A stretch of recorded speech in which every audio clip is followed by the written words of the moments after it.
Hello dear, this is PRJ Kamlesh. Welcome to my channel Kamlesh math education. तो आज के इस लेक्चर में हम लोग शुरू करने वाले हैं 11th मैथमेटिक्स का एक बहुत ही इंपॉर्टेंट बट कंफ्यूजिंग टॉपिक, जिसका नाम है लॉगरिथम। कंफ्यूजिंग इसलिए क्योंकि बहुत सारे स्टूडेंट को लॉग से डर लगता है, लेकिन अगर आप मेरी इस वीडियो को पूरा ध्यानपूर्वक देख लें तो मैं दावा करता हूं कि आपको भी लॉग से प्यार हो जाएगा और फिर मैं आपको यहाँ वहाँ भटकने का कोई जगह ही नहीं छोड़ूंगा। लॉगरिथम टॉपिक से कभी कभी जेई में भी डायरेक्ट क्वेश्चन बनते हैं, लेकिन अगर जेई में डायरेक्ट क्वेश्चन नहीं भी बनते हैं तो भी ये टॉपिक हम लोग के लिए उतना ही इंपॉर्टेंट है, क्योंकि लोग किसी दूसरे बड़े क्वेश्चन में घुस जाते हैं और उस क्वेश्चन को मुश्किल बनाने का प्रयास करते हैं। फॉर एग्जाम्पल, आपको डोमेन एंड रेंज के क्वेश्चन में लोग आपको भर भर के देखने को मिलेंगे। तो चलिए थोड़ी सी हालचाल हो जाए। तो कैसे हैं आप सभी? मैं उम्मीद करता हूं कि आप सभी फुल्ली मोटिवेटेड होंगे एंड अपने स्टडी के प्रति एकदम सीरियस होंगे, क्योंकि इस कोरोना काल में एक ही नारा है, दवाई भी, कड़ाई भी और पढ़ाई भी। तो चलिए इसी दमदार डायलॉग के साथ शुरू करता हूं मैं आज का अपना शो।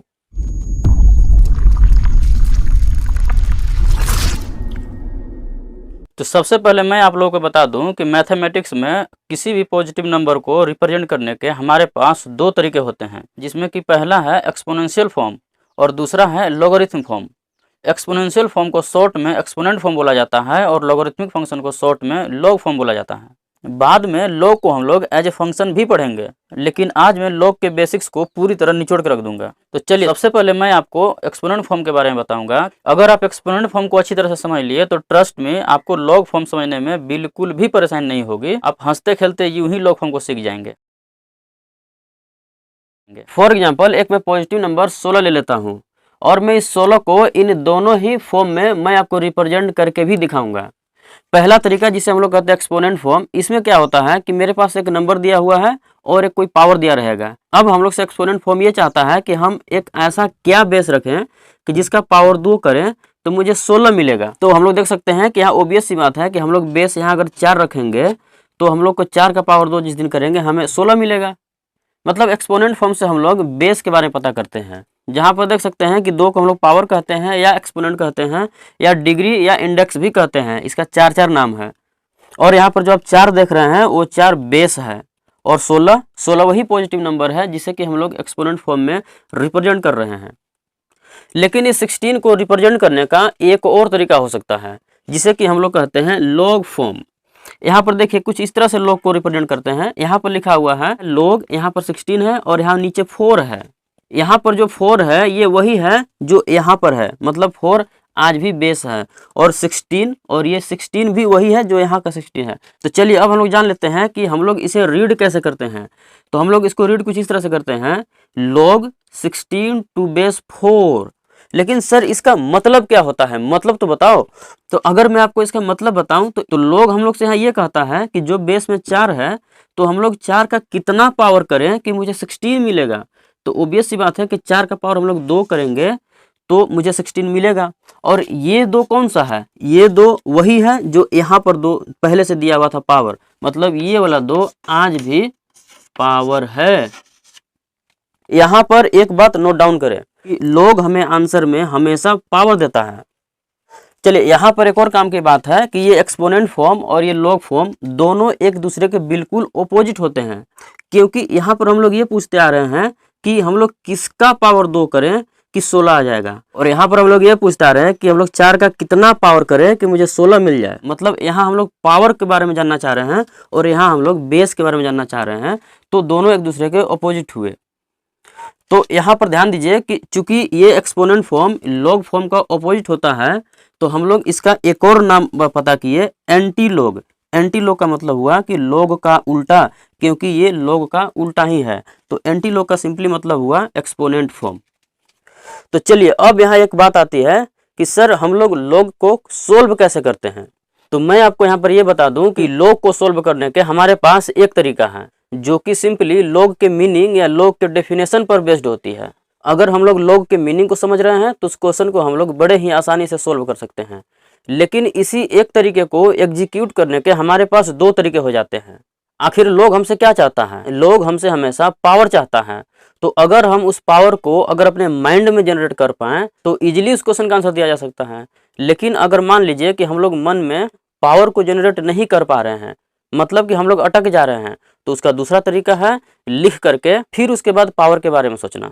जैसा कि मैंने यहाँ पर लिख रखा है कि जो लॉग के सॉल्व करने का तरीका होता है वो मीनिंग या डेफिनेशन के आधार पर होती है, और उस एग्जीक्यूशन हम लोग दो तरीके से करते हैं। पहला तरीका में माइंड में पावर जनरेट कर ले, या दूसरा लिख करके, जिसे कि हम लोग देसी लैंग्वेज में इसे डंडा मेथड भी कहते हैं। तो क्वेश्चन को किस तरीके से सोल्व करना है ये हमारे माइंड के ऊपर डिपेंड करती है कि हम लोग माइंड में सोच पा रहे हैं पावर को या नहीं सोच पा रहे हैं। तो चलिए जल्दी से देख लेते हैं कुछ क्वेश्चन को यहाँ पर।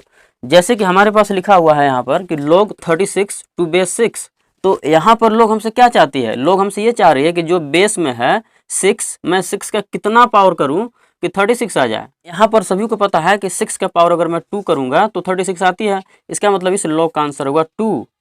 फिर यहाँ पर है कि log 64 टू बेस 4 कि हम लोग 4 का कितना पावर कर दें कि 64 आ जाएगा। तो ये भी बातें लगभग सबको पता ही होती है कि 4 का पावर 3 करेंगे तो 64 आएगा। अब अगर इस क्वेश्चन की बात करें तो यहाँ पर है log 9 टू बेस 3।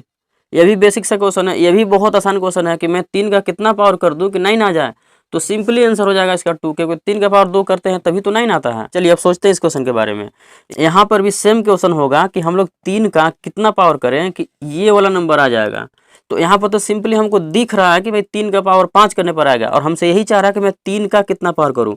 तो ये तो दिया हुआ है, तो दिया हुआ तो सोचना क्या है, 5 लिख देंगे इसका आंसर में। और इस क्वेश्चन में है कि हम लोग √2 का कितना पावर करें कि 2 आ जाएगा।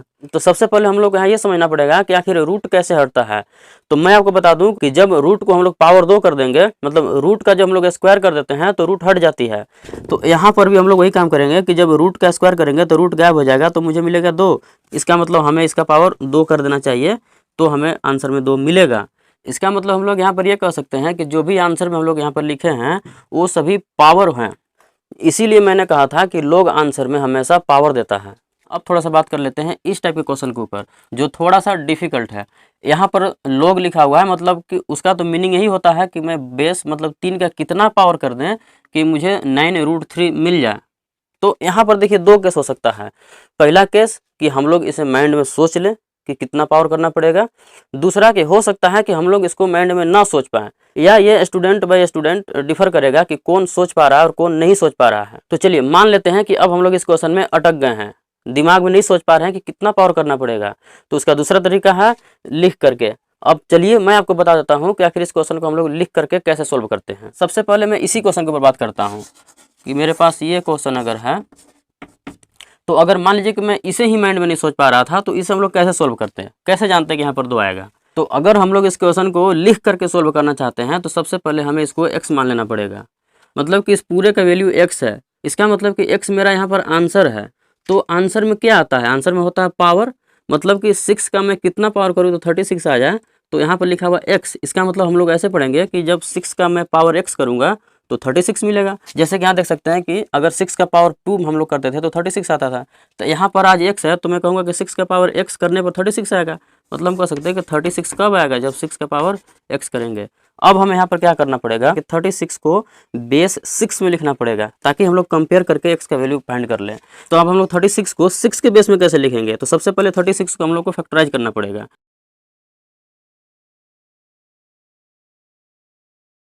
तो यहाँ पर हम लोग देख सकते हैं कि 2 और 3 मिलके 6 होता है, और 2 और 3 मिलके 6 होता है।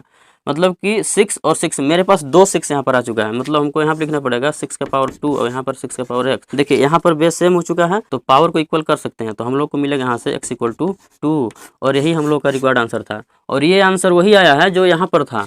मतलब यहाँ पर हम लोगों ने माइंड में सोल्व कर लिया था, और यहाँ पर मैंने उसी क्वेश्चन को प्रॉपर तरीके से लिख करके सोल्व करना बताया। लेकिन फिर भी मैं यहाँ पर एक बात क्लियर कर देना चाहता हूँ कि हम लोग अभी भी इस क्वेश्चन को इस तरीके से लिख करके भी सोल्व नहीं करेंगे। इसका एक और ट्रिकी तरीका है जिसको हम लोग कहते हैं डंडा मेथड। इस क्वेश्चन में हम लोग डंडा मेथड लगाएंगे और तुरंत ही इस लाइन को हम लोग लिख देंगे। यहाँ पर हम लोगों ने देखा कि यहाँ पर हम लोगों ने कुछ देर सोचा, उसके बाद ये लाइन हम लोगों ने लिखे। लेकिन मैं एक यहाँ पर डंडा मेथड बताऊंगा, उस डंडा मेथड को लगाते ही हम लोग को कुछ भी सोचने की जरूरत नहीं पड़ेगा, हम लोग खटाक से इस लाइन को यहाँ पर लिख देंगे। तो चलिए देख लेते हैं वो ट्रिकी अप्रोच, जिससे कि इस लाइन को लिखना और भी आसान हो जाएगा। हम लोग को बार बार ये सोचने की जरूरत नहीं पड़ेगी कि कौन किसका पावर है। तो अगर हम लोग इसे सोल्व करना चाहते हैं तो हमें यहाँ से log को हटाना पड़ेगा, और log को हटाने का नियम है कि हम लोग यहाँ पर एंटी log ले लें। लेकिन लोग में एंटी लोग लेना, इस तरह की बातें बहुत सारे स्टूडेंट समझ नहीं पाते हैं, उन्हें कन्फ्यूजन होती है। इसका जो सिंपल लैंग्वेज में जो डंडा मेथड है मैं आपको यहाँ पर बताने जा रहा हूँ। तो यहाँ पर जो आप लोग देख रहे हैं एलओजी, इसे आप समझिए कि ये लोग हैं, पर्सन हैं, और जो एंटी लोग हैं उसे समझिए कि वो आंटी लोग हैं। तो यहाँ पर ऐसा समझिए कि अगर इन लोगों को हटाना है तो यहाँ पर बुलाना पड़ेगा आंटी लोग को। तो आंटी लोग आकर के क्या करेंगे कि इनको डंडा मारेंगे, इन लोगों को डंडा मारेंगे। जैसे ही इन लोगों को डंडा लगेगा ये लोग यहाँ से भाग जाएंगे। तो ऐसा समझिए कि आंटी लोग आई हैं और डंडा से बौछार करना शुरू कर दी। यहाँ पर जैसे ही डंडा लगा लोग यहाँ से गायब हो जाएगा और ये 6 भी डर जाएगा, और यहाँ पर 6 डरने के बाद इसके कदमों में चला जाएगा। तो कुछ एक्सप्रेशन इस तरह से दिखेगा, 36 का 36 रहेगा और 6 इसके कदमों में चला जाएगा, मतलब कि ये ऊपर चला जाएगा, ये पावर में चला जाएगा, और ये कुछ एक्सप्रेशन इस तरह से देखने लगेगा। आप देख सकते हैं कि थोड़ी देर पहले मैंने यही क्वेश्चन लिखा था, लेकिन वहाँ पर कुछ लोग सोच करके लिखे थे। यहाँ पर हम लोग को कुछ भी सोचने की जरूरत नहीं है, सिंपली डंडा यूज करना है और इसको भगा देना है इसके कदमों के नीचे, और हम लोग के पास तुरंत ही ये एक्सप्रेशन आ जाएगा। तो कैसा लगा आप लोगों का ये मेरा तरीका, कमेंट करके जरूर बताएं। चलिए अब मैं आता हूँ इस क्वेश्चन के ऊपर। अब मैं इस क्वेश्चन को इस डंडा मेथड के थ्रू सोल्व करके दिखाऊंगा। तो सबसे पहले हमें इसको x मान लेना होगा और यहाँ पर आंटी लोग को बुलाना होगा। जैसे यहाँ कि डंडा लगेगा 3 इसके कदम में चला जाएगा, तो हम लोग जल्दी से मिलेगा 9√3 = 3 का पावर x। और यहाँ पर हम लोग को क्या करना रहता है कि जो यहाँ बेस में है, मतलब जो यहाँ पर है उसी के पावर में हम लोग को जनरेट करना पड़ता है यहाँ। तो हमें यहाँ बेस में चाहिए 3, तो सबसे पहले हम लोग 3 के पावर में लिखना शुरू करते हैं। इसे लिखेंगे 3 के पावर 2 और इसे लिखेंगे रूट का मतलब होता है 1/2 और इधर 3 के पावर x। देखिए बेस सेम है तो पावर ऐड हो जाती है, ये है 2 और ये आधा मतलब अढ़ाई, अढ़ाई का मतलब होता है 5/2, तो इधर हो जाएगा 5/2 और यहाँ हो जाएगा 3 के पावर x। जैसी बेस सेम हो गए पावर को इक्वल कर लेंगे, तो यहाँ मिलेगा x = 5/2। मतलब यहाँ पर ये हुआ कि हम लोग 3 का पावर 5/2 करेंगे तो हमें मिलेगा 9√3। अगर मैं अब इस क्वेश्चन की बात करूँ तो यहाँ पर भी मुझे x मानना पड़ेगा, और जैसी डंडा लगाएंगे ये 5 इसे कदम में चला जाएगा, यहाँ बचेगा 1/5 और यहाँ बचेगा 5 का पावर x। फिर से हमें यहाँ 5 है तो 5 के पावर में दिखाना पड़ेगा। सबसे पहले यहाँ पर रूट को लिखेंगे 1/2 और यहाँ पर 5 नीचे है तो हमें ले जाना पड़ेगा ऊपर। तो जैसे हम लोग इसको ऊपर ले जाएंगे तो हमें यहाँ पर लगाना पड़ेगा माइनस। देखिए बेस सेम हो गया, हम लोग एक्सपोनेंट को इक्वल कर लेंगे, तो यहाँ होगा x = -1/2। मतलब यहाँ पर यह हुआ कि हम लोग 5 का जिस दिन -1/2 पावर कर देंगे तो हमें मिलेगा 1/√5। अगर हम लोग मन में नहीं सोच पाएंगे पावर को तो हम लोग इस डंडा मेथड से आगे बढ़ेंगे और कुछ स्टेप के बाद बहुत ही आसानी से हम लोग आंसर तक पहुंच जाएंगे। चलिए इसी में अब हम लोग देख लेते हैं एक नया कंसेप्ट जो कि है पावर 0, पावर 1 और पावर -1 की माया। क्योंकि ये कंसेप्ट बहुत ही इंपॉर्टेंट होता है छोटे छोटे लोग के क्वेश्चन को सोल्व करने में। तो चलिए जल्दी से हम लोग इसे देख लेते हैं। सबसे पहले मैं आपको रिक्वायरमेंट बता देता हूँ। देखिए जैसे कि मेरे पास 5, 17 और 50, बाय द वे मैंने यहाँ पर तीनों बार ही एग्जाम्पल को सेम रखा है, 5, 17, 50, 5, 17, 50। लेकिन जब सबसे पहले मैं अगर फर्स्ट रिक्वायरमेंट की बात करूँ तो मेरा रिक्वायरमेंट ये है कि 5 का अगर मैं कुछ पावर करूँ तो 5 ही रह जाए, 17 का मैं कुछ पावर करूँ लेकिन 17 ही रह जाए, 50 50 बन जाए लेकिन कुछ पावर करने के बाद। तो ऐसा हमें क्या पावर करना चाहिए, तो ऐसा मुझे पावर करना चाहिए पावर 1, पावर 1। क्योंकि पावर 1 किसी भी नंबर में कोई चेंज नहीं लाता है, वो नंबर एज इट इज रह जाती है। चलिए अब हम लोग बात करते हैं दूसरा रिक्वायरमेंट पर। यहाँ पर हम लोग का ये रिक्वायरमेंट है कि 5 का हम लोग कुछ पावर करें तो वो 1 बन जाए, फिर उसी तरह 17 का हम लोग कुछ पावर करें तो 1 बन जाए, और 50 का कुछ पावर करें तो वो भी 1 बन जाए। तो ऐसा हमें कौन सा पावर करना चाहिए, तो ऐसा हमें पावर 0 करना चाहिए, क्योंकि पावर 0 किसी भी नंबर को 1 बना देती है। सबसे पहले हम लोग इन दोनों के ऊपर बेस्ड क्वेश्चन देख लेते हैं। चलिए जैसे कि यहाँ पर मेरे पास क्वेश्चन है कि log 10 to base 10। लोग हमसे क्या कहता है, लोग हमसे कहता है कि मैं 10 का कितना पावर करूं कि मुझे 10 ही मिले। मतलब हम लोग 10 का कुछ पावर करना चाहते हैं लेकिन 10 में चेंज नहीं चाहते हैं, मतलब 10 10 ही रह जाए। तो ऐसा हम लोग कब करते हैं, ऐसा हम लोग करते हैं जब पावर 1 कर देते हैं। मतलब पावर 1 करने पर वो नंबर चेंज होता ही नहीं है। तो इसका मतलब कि 10 का पावर हम लोग 1 करेंगे तो 10 ही रह जाएगा। उसी तरह 4 का पावर 1 करेंगे तो 4 रह जाएगा, 3 का पावर 1 करेंगे तो 3 मिलेगा, 16 का पावर 1 करेंगे तो 16 मिलेगा, ई का पावर 1 करेंगे तो मुझे ई मिलेगा, फिर 3/4 का पावर 1 करेंगे तो 3/4 मिलेगा। पाई का पावर 1 ही करना पड़ेगा, यहाँ भी √2 का पावर 1 करेंगे तो √2 मिलेगा। मतलब हम लोग देख सकते हैं कि जब भी दोनों नंबर सेम हो तो उसका आंसर 1 आ रहा है हर जगह पर। अब अगर मैं इस क्वेश्चन की बात करूँ तो यहाँ पर लिखा हुआ है log 1 to base 10। मतलब यहाँ पर ये लोग हमसे कहना चाह रहा है कि हम 10 का कितना पावर करें कि 1 मिल जाए। यहाँ भी कह रहा है कि 3/2 का पावर कितना करे कि 1 मिल जाए। यहाँ कह रहा है ई का कितना पावर करे कि 1 मिल जाए, या 5 का कितना पावर करे कि 1 मिले। उसी तरह यहाँ 225 का कितना पावर करे कि 1 मिलेगा, या √3 का पावर कितना करेंगे तो 1 मिलेगा, और यहाँ 1001 का कितना पावर करे कि 1 मिलेगा। और यहाँ पर है कि 2 का, देखिए 2 का कितना पावर करे कि cos 0 का वैल्यू होता है 1, मतलब यहाँ भी कहना चाह रहा है कि 2 का कितना पावर करे कि 1 मिलेगा। तो हम लोग 1 कब लाते हैं, कौन सा पावर करके 1 लाते हैं, तो देख सकते हैं कि हम लोग पावर जब 0 कर देते हैं तो कोई भी नंबर 1 में कन्वर्ट हो जाता है। इसका मतलब इसका आंसर होगा 0 0 0 हर जगह, क्योंकि पावर 0 करेंगे तो ही तो रिजल्ट में 1 मिलेगा। चलिए अब हम लोग बात करते हैं इस क्वेश्चन के ऊपर। ये दोनों एक ही टाइप के क्वेश्चन हैं, लेकिन सबसे पहले इसमें यूज होने वाले कंसेप्ट के बारे में थोड़ा सा आपको डिटेल में बता लेता हूँ, जो कि मेरा आज का 3rd एंड लास्ट रिक्वायरमेंट है। सबसे पहले आप रिक्वायरमेंट को समझिए। हमारे पास कुछ नंबर दिए रहेंगे, अब हम लोग ये चाहते हैं कि हम लोग इनका कुछ पावर करें, और पावर करने के बाद हमें इसका रेसिप्रोकल मिल जाए। तो हमें ऐसा कौन सा पावर करना चाहिए, तो ऐसा पावर होता है -1। मेरा कहने का मतलब ये हुआ कि अगर मैं 5 के ऊपर -1 लगा दूं तो मुझे मिला 1/5। इसका मतलब 5 का रेसिप्रोकल हुआ 1/5, उसी तरह 17 का रेसिप्रोकल हुआ 1/17, 50 का रेसिप्रोकल हुआ 1/50, और 5/7 का रेसिप्रोकल हुआ 7/5, और 1/7 का रेसिप्रोकल हुआ 7। लेकिन सर हम लोग कैसे मान लें कि 5 का रेसिप्रोकल 1/5 होता है? आखिर हम लोग कब जानते हैं कि अगर हम लोग के पास 2 नंबर दिया रहे तो वे एक दूसरे के रेसिप्रोकल हैं, इसे हम लोग कैसे जानते हैं? तो इसका सबसे सिंपल उपाय है, हमें उन दोनों नंबर को मल्टीप्लाई करके देखना है। अगर मल्टीप्लाई का रिजल्ट अगर 1 आती है तो हम लोग कह देंगे कि वे दोनों नंबर आपस में रेसिप्रोकल हैं। तो आप देख सकते हैं कि जिस दिन 5 और 1/5 का मैं मल्टीप्लाई करूंगा मुझे 1 मिलेगा, 50 और 1/50 को मल्टीप्लाई करूंगा तो भी 1 मिलेगा, 5/7 और 7/5 को जब मैं मल्टीप्लाई करूंगा तो भी मुझे 1 मिलेगा, और 1/7 को जिस दिन मैं 7 से मल्टीप्लाई करूंगा मुझे यहाँ भी 1 मिलेगा। इसीलिए हम लोग कहते हैं कि जब किसी नंबर के सर के ऊपर -1 लगा दिया जाता है तो वो नंबर ऑटोमेटिकली अपने रेसिप्रोकल्स के पास पहुंच जाती है। अब यहाँ पर क्वेश्चन ये उठ सकता है कि आखिर सर हम लोग यहाँ पर रेसिप्रोकल्स की बात क्यों कर रहे हैं? तो मैं आपको बता दूं कि यहाँ पर रेसिप्रोकल्स इज वेरी इंपॉर्टेंट, क्योंकि इस पर लोग में बहुत सारे क्वेश्चन बनते हैं और यहीं पर ज़्यादातर स्टूडेंट्स फंसते हैं। तो चलिए मैं अब इस कंसेप्ट को इन क्वेश्चन में लगा करके मैं आपको दिखाता हूं, जिससे कि आपको ये कंसेप्ट एकदम क्रिस्टल क्लियर हो जाएंगे। तो चलिए जल्दी सब ये क्वेश्चन हम लोग देख लेते हैं। यहाँ पर लिखा हुआ है log 1/3 to base 3। यहाँ पर हमसे लोग ये चाह रहा है कि हम 3 का पावर कितना करें तो हमें 1/3 मिलेगा। उससे पहले अगर हम लोग यहाँ पर ध्यान दें थोड़ा सा, अगर जिस दिन हम लोग 3 और 1/3 को मल्टीप्लाई करेंगे तो हम लोगों को मिलेगा 1। ये 1 आया, इसका मतलब ये रिप्रेजेंट कर रहा है कि ये दोनों नंबर आपस में रेसिप्रोकल हैं। और लोग यहाँ पर है, इसका मतलब लोग हमसे क्या चाह रहा है? लोग हमसे ये चाह रहा है कि हम 3 का कितना पावर करें कि 1/3 आ जाए। मतलब कहने का तो मतलब ये हुआ ना कि 3 का कितना पावर करें कि ये अपने रेसिप्रोकल के पास पहुंच जाए। तो हम लोग रेसिप्रोकल के पास कब पहुंचते हैं? जब किसी भी नंबर के सर पर -1 लगा देते हैं तो ऑटोमेटिकली अपने रेसिप्रोकल के पास पहुंच जाती है। तो इसका मतलब हम लोग कह सकते हैं कि 3 का पावर -1 करना पड़ेगा, उस दिन हमें मिलेगा 1/3, और इस क्वेश्चन का आंसर होगा -1। उसी तरह यहाँ भी देख सकते हैं कि 1/5 और 5 को मल्टीप्लाई करेंगे तो मुझे 1 मिलेगा, मतलब ये दोनों नंबर आपस में रेसिप्रोकल हैं।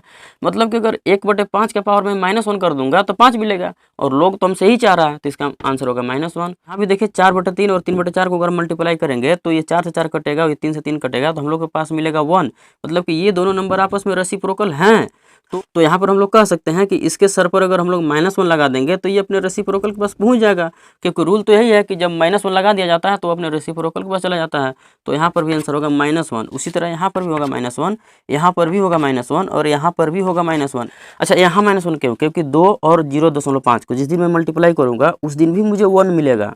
इसका मतलब कह सकते हैं कि दोनों आपस में रेसिप्रोकल हैं, और लोग के चलते हम कह सकते हैं कि इसका मुझे कुछ पावर करना है ताकि हम 2 पर पहुँचे, और 2 तो इसका रेसिप्रोकल है, मतलब इसका पावर करके हम रेसिप्रोकल तक पहुंचना चाहते हैं, तो मुझे पावर -1 ही तो करना पड़ेगा।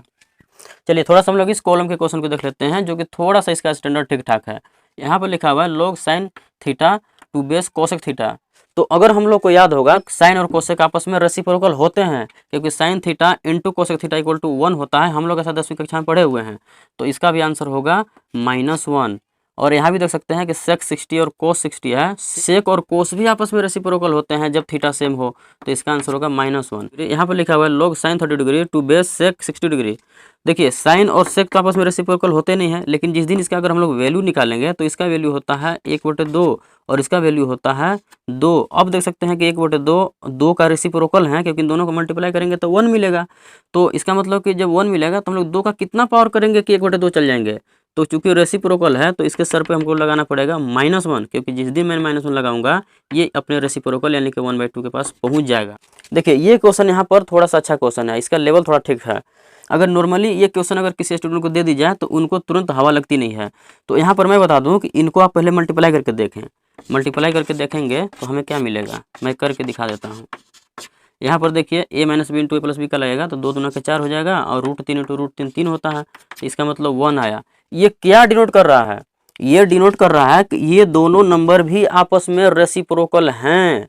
और लोग हमसे क्या चाहता है, लोग हमसे चाहता है कि हम इसका कितना पावर करें कि हम यहाँ पहुँच जाए, माने इसके रेसिप्रोकल के पास।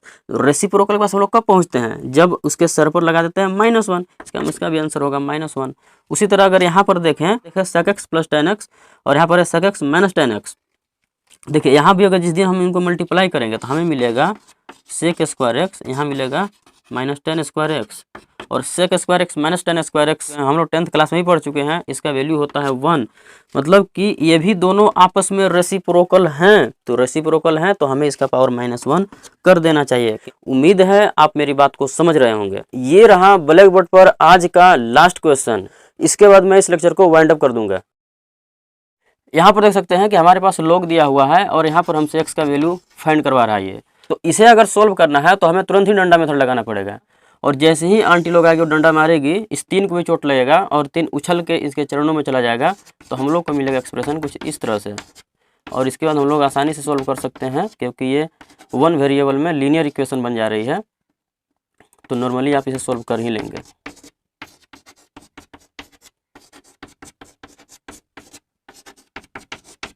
तो हमारे पास रिक्वायर्ड आंसर है x का वैल्यू 7।